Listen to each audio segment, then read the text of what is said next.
નમસ્કાર, હું છું દિનેશ ઝાલા અને સ્વાગત છે અમારા પ્લેટફોર્મ પર। આજે આપણે ચર્ચા કરીશું એવા સમાચાર પર જે બોલિવૂડથી લઈને ગુજરાતના નાના ગામ સુધી ચર્ચાનો વિષય બન્યો છે। બોલિવૂડના સુપરસ્ટાર સલમાન ખાનને ધમકી આપવાનો મામલો હવે ગુજરાતના વડોદરા સુધી પહોંચી ગયો છે અને આ ઘટનાએ બધાને ચોંકાવી દીધા છે। તો ચલો જાણીએ આ રહસ્યમય કેસની વિગતવાર માહિતી। વિડીયોમાં આગળ વધતા પહેલા અમારી ચેનલને સબસ્ક્રાઇબ કરવાનું ભૂલશો નહીં।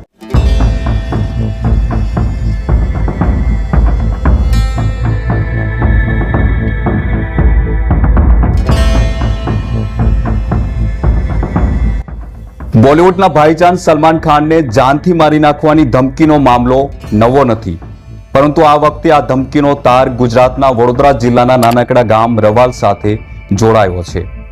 વાઘોડિયા તાલુકાના ગામમાંથી એક યુવકે સલમાન ખાનને ધમકીભર્યો મેસેજ મોકલ્યો હતો, જે બાદ મુંબઈ ક્રાઇમ બ્રાન્ચની ટીમે વડોદરામાં ધામા નાખ્યા છે। આ ઘટનાએ ગુજરાતના લોકોને પણ આશ્ચર્યમાં મૂકી દીધા છે, કારણ કે એક નાનું ગામ આવા મોટા કેસ સાથે કેવી રીતે જોડાઈ શકે। મુંબઈ પોલીસે આ કેસની ઝડપથી કાર્યવાહી કરતા 26 વર્ષના યુવક મયંક વિજય પંડ્યાને શંકાના દાયરામાં લીધો છે।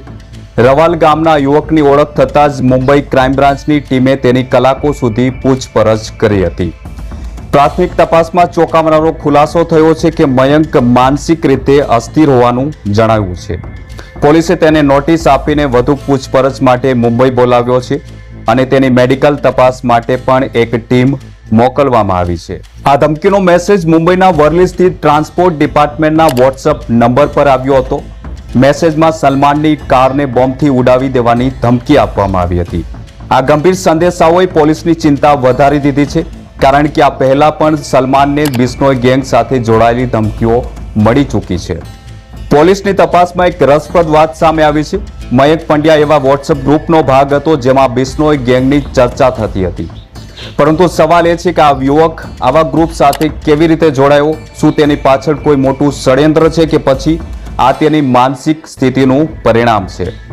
પોલીસે મયંકના જૂના રેકોર્ડ અને તેના પરિવાર સાથે વાતચીત કરીને આ બધી બાબતોની ઊંડાણપૂર્વક તપાસ કરી રહી છે।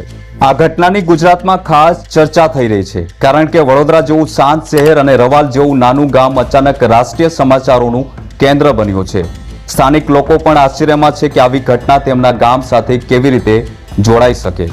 પોલીસ હવે આ યુવકની માનસિક સ્થિતિ અને તેના સંબંધો અને વોટ્સએપ ગ્રુપની વિગતો ખંગાળી રહી છે, જેથી આ કેસનો પૂરો પર્દાફાશ થઈ શકે।